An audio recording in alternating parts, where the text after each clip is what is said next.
The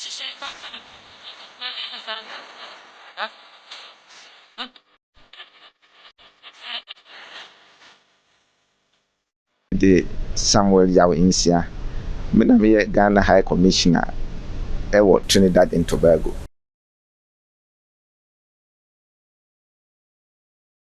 Say Trinidad has seen 7 previous slavery no. Ebi koso ha sei na ebi nsu firi Ghana ene do mo ba ha sei enti no ebi bia no ebi no mo ehwehwe so mbetimi akọ wo mo akiri akohunu wo mo achi enti bra ye tisi otumfo ba no na yade a eye nigye se de be ya won be hunu se ampa wo mo so wo mo nkiri bia wo mo gya ho a emre pi won betimi asan akọ bio enti ene wo mo mpanimfo ehia Minister of Foreign Affairs and wo twetwe nkomo na ye kyerɛkyerɛ wo mo ye no wo mo ma ye program na ye nso so de free say ebeboa ama program na koso no ye no mo ya adwen ene nyina ye toto bibia kama ne titiriw no kwasi ada na wo beba no ye nyina kokosia no fefefe ne enim se obeba bidu asomdwem ampo bidu asomdwem na mekura me nwanwa ekwan ya omo fa so ehia no kronum nyina abodompem agene atum fefefe ndin so otumfo so baaye no nhemu a ye no omo adidie nyina no akoso fefefe Emancipation Day no enipa mebre bai morning ene awia ni nyina omo bai ma ne ye fefefe na ndin se otumfo eba no ayade ate Asante mayanim ate Ghana mayanim ama wo mo so anya rehemu bi se enokre se mpo se slavery no koso and medin se na de ade se ye je akiridi na ye boye homoden ye pim kwani mu na ye hwe ya sitremu se de be ya ebitimi ne Ghana ene Trinidad edi ensawoso ewo adwadi mu ewo amanyose mu ewa ankran hye mu na nyina timi atrase asomdwem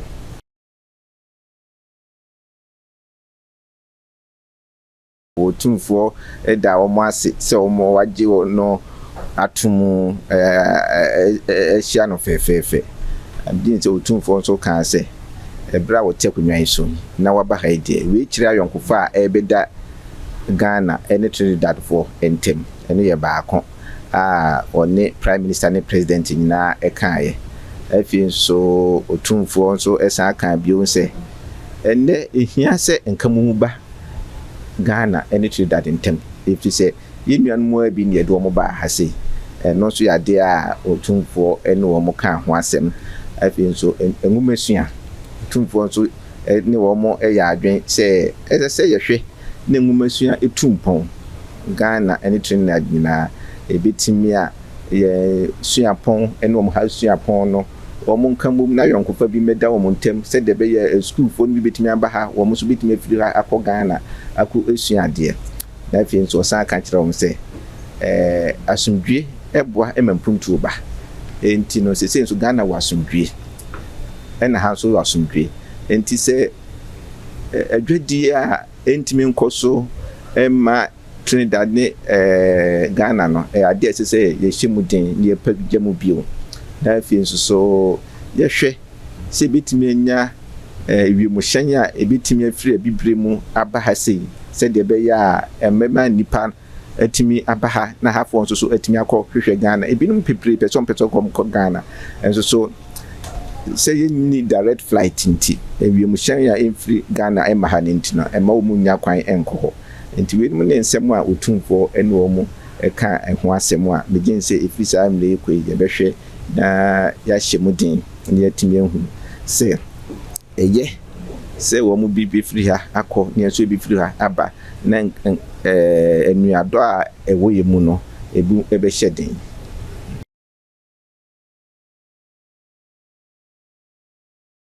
ndi se na ade a wo mu nyina ehwe yura otumfo anim meji di se me kura me hudwiri me enipa eba ho behia otumfo no aburo ye nti ase so na obia so se de no otumfo asisi ne ho na wɔn ano wɔn mmabaa wa ano wɔn di n'anim a wɔn sa na ahemfo sɛ wɔn sisi wɔn ne nyinaa yɛ adeɛ a wɔn ani agye ho so ho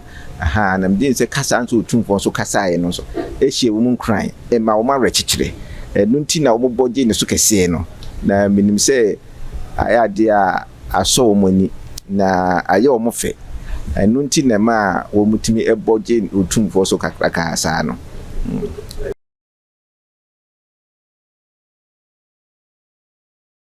nokre otumfo ka kyerɛ wɔn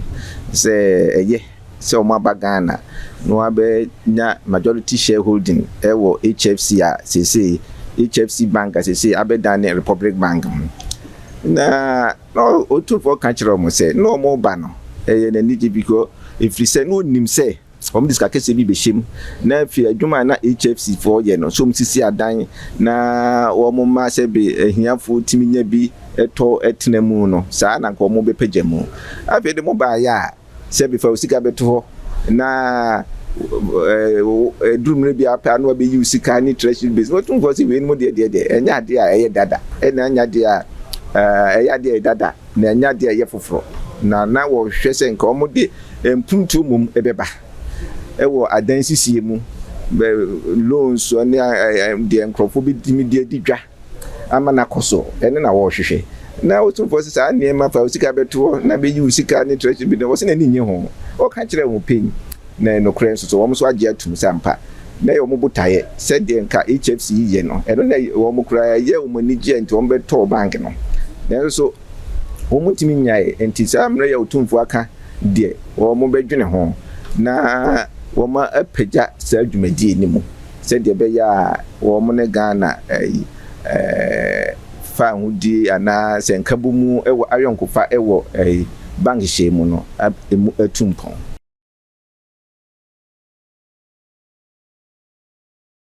medase ampa yɛkɔ wɔn energy industrial site hɔ ndi otumfo akyi ne ne kɔɛ na wɔn gye ne fɛfɛɛfɛ na yɛwura kɔ hwehwɛ hɔ no nyinaa wɔhunu sɛ nokre wɔn ayɛ adwuma ɔman ketewa so wohwɛ sɛ de wɔn asi adi mfidie agu hɔ a ɛyɛ adwuma ɛma wɔn industry no a na kyerɛ sɛ ahomeka yie saa na otumfoɔ ɛhwehwɛ sɛ saa nimdeɛ a wɔn nyaayɛ ɛde yɛ saa mpuntuo no saa nimdeɛ no wɔn de bɛboa Ghana wɔn ne Ghana ɛwɔ ayɔnkofa ɛwɔ takoradi distribution gas system ho otumfoɔ ɛhyɛ wɔn kran sɛ wɔn hwɛ na wɔn ntumi mpagya mu yie na afei nso so yɛkɔ wɔn sukuu pɔn wɔn no otumfoɔ ehunu ɛkwan a wɔn fa so yɛ wɔn nnwuma ɛwɔ gas ne oil ne deɛ akeka ho ɛno na otumfoɔ ɛne wɔn ɛkasa sɛ ɔbɛpɛ sɛ ayɔnkofa bi bɛba bɛda University of Trinidad and Tobago ɛne Kwame Nkrumah University of Science and Technology wɔ Kumasi mu said the beya yebetimi nya exchange of students a school for no bi betimi aba ha besua ade no so bi aba Kumasi na lectures and researchers no wo mo nyankita ho said the beya sa nimdi a wo wo ha sei no Ghana yenso etimi afa sa nimdi ni bi na yesua bi afiri mo ho na ma ye dwumadi a yedi efa ye gas and oil no etimi etumpon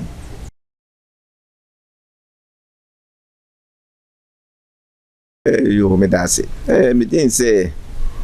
sebu tumfo aba ide enye Ghana fo no dodo no anya kwan amen no enhu no efise bia wo mu ekwadwuma ana se dwebo no eson to mo ntimi amen no enti dodo no obi okura wotumfo da enti wo mu fi say ne opportunity aba ne de esese wo mu nso etimi be hia no na wo mu da na se no ma na kwa aba na omo bompa ye ma nsenya omo kɔ nyame pa ɔkyena awurade mpom kudu asomdwem andin sɛ de wo ha ha wo mo adwen so kakra nse obo ha watena ha che anko nyan en krata asɛm si ebe no permanent residence ana se be ma ne citizenship wa enka wope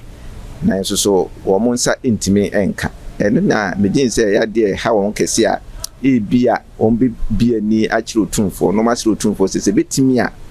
woni wo prime minister na enkasa mfa saa de no se de be ya